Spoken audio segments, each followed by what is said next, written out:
시도해보는데 쩍 하고 갈라지는 사고. 책으로 이렇게 쉽게 자를 수 있다는 게 놀랍습니다.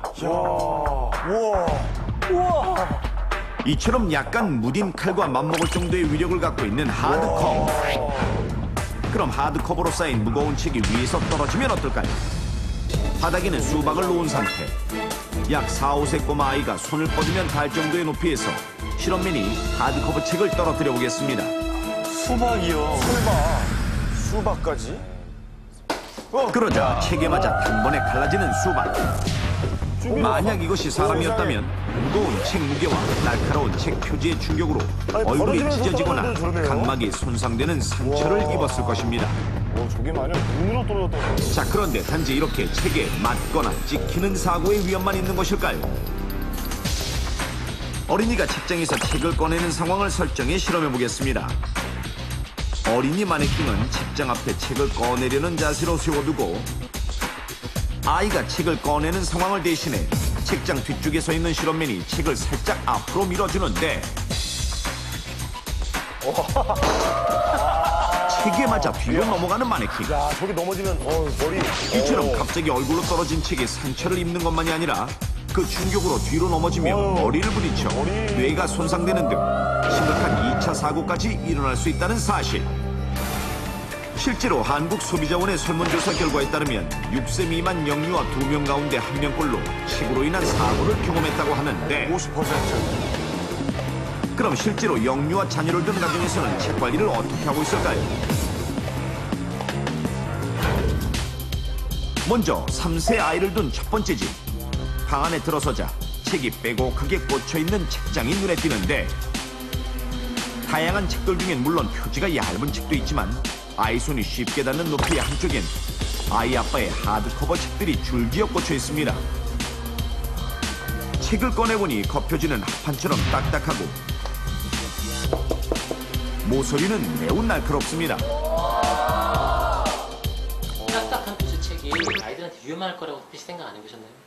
아니요, 그런 생각은 보다는 우선은 애들이 책을 막 찍고 아직 어려서 그러다 보니까 그렇죠. 두꺼운 책을 이렇게 사게 되더라고요. 이처럼 첫 번째 집은 사고의 위험이 도사리는 상태. 이번엔 어린 자녀를 키우는 또 다른 집을 방문해보니 이 집의 상황도 마찬가지. 딱딱한 하드커버 책은 아이가 충분히 꺼낼 수 있는 높이에 줄기어 늘어서 있습니다. 위험하다고는 몰랐고요. 그냥 가끔 애가 꺼내다가 발등을 찍거나 막 발가락을 찧어서 온 적은 있거든요. 이처럼 대부분의 부모들은 하드커버 책의 위험성에 대해 별로 인식하지 못하고 있었고 제작진이 방문한 총 5집 모두 아이가 손을 뻗으면 꺼낼 수 있는 높이에 하드커버 책을 꽂아두는 등 관리에 소홀한 상태였습니다. 영유아들에게 책은 읽고 보는 것에만 해당되는 게 아니고 하나의 장난감으로 인식되기도 합니다. 더욱이 이제 어린이들은 주의가 산만하기 때문에 성인처럼 얌전히 앉아서 오랫동안 책을 볼 수 없고 따라서 책을 가지고 자꾸 움직이거나 이리저리 이동하는 그런 패턴을 보이게 되는 것이죠. 또한 이제 어린이는 호기심과 탐구심이 강해서 자기 키보다 높은 곳에 있는 물건을 꺼내려는 시도를 자주 하게 됩니다. 따라서 책으로 인한 사고가 자주 일어난다고 볼 수 있습니다. 그렇습니다. 이렇듯 아이들의 안전을 위협할 수 있는 하드커버 책. 그렇다면 아이들의 안전을 위해 어떻게 관리해야 할까요? 하드커버 책은 아이가 의자를 대고 올라가서 꺼내려 해도 아이 손에 닿지 않을 정도로 아주 높은 곳에 깊숙이 꽂아두도록 하고 잘 보지 않는 책들은 박스에 넣어 밀봉한 채 장롱 위에 올리거나 창고에 넣어도 책으로 인한 사고를 원천 봉쇄하는 것이 좋습니다. 또한 아동용 책을 구입할 때는 재질이 딱딱하더라도 모서리가 둥글게 처리되거나 되도록 헝겊이나 스펀지로 되어 사고 우려가 없는 책을 선택하는 것이 좋습니다.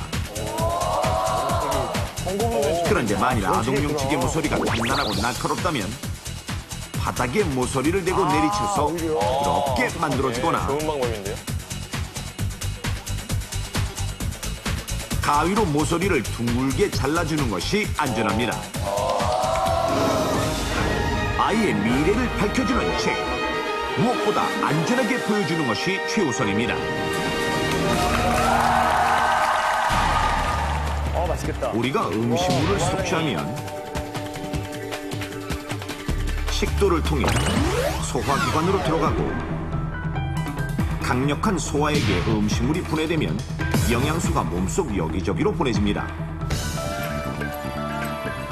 그런데 식도로 들어가야 할 음식물이 숨을 쉬는 기도로 들어갔을 때는 어떨까요? 다행히 우리 몸은 이런 사고에 대처할 수 있는 능력을 갖추고 있습니다. 반사적으로 심한 기침이나 구역질이 나도록 해 음식물이 기도 밖으로 나가게 하는데 흔히 사례가 들렸다라고 하는 것이 바로 이런 작용입니다. 그런데 간혹 음식물이 기도를 지나 폐까지 들어가 버려 심각한 부작용을 유발하는 사고도 발생한다는 충격적인 사실. 원래 이물질이 기도에 걸리거나 폐까지 들어가는 사고는 손에 잡히는 물건은 모두 입으로 가져가려는 본능이 있는 데다 씹는 능력이 부족한 3세 이하의 영아에게서 주로 나타나는 것이 일반적입니다. 그러나 8세 이전의 미취학 아동이나 노인들에게서도 음식물 폐흡입 사고가 종종 일어나고 있는데 원인은 대체로 음식을 제대로 씹지 않고 급하게 먹었을 때 음식물이 입안에 있는 채로 말을 하거나 웃을 때 등 잘못된 행동 때문. 자, 그렇다면 음식물이 폐로 들어가면 어떻게 될까요?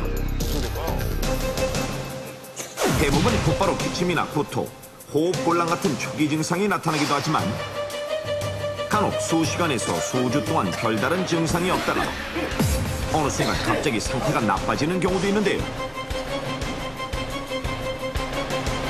심각할 경우 폐에 염증이 생겨 수술로 폐를 잘라내야 하거나 사망에까지 이를 수도 있습니다.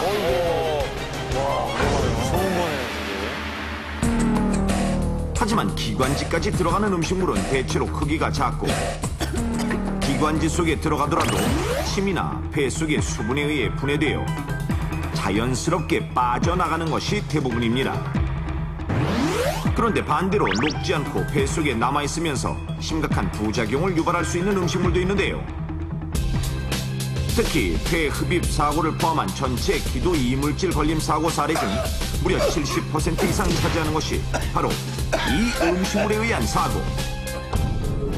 이것은 특성상 오랜 시간 분해되지 않고 폐 속에 남아있으면서 폐 조직을 괴사시키거나 염증을 유발하는 등 심각한 폐질환을 일으킬 가능성이 가장 높은 것으로 꼽히는데요. 실제로 6살 된 어린이가 이것이 폐 속에 박히는 바람에 한쪽 폐를 잘라낸 사례도 있고 생후 13개월 된 아기는 이유식에 들어있던 이것이 폐로 들어가 폐 일부를 절제하는 등 이것에 의한 폐흡입 사고가 계속 발생하고 있습니다. 그렇다면 폐흡입 사고를 포함해 기도 이물질 걸림 사고 사례 중 가장 많은 수를 차지하고 있으며 그 부작용 또한 다른 음식물에 비해 심각한 이 음식물은 과연 무엇일까요?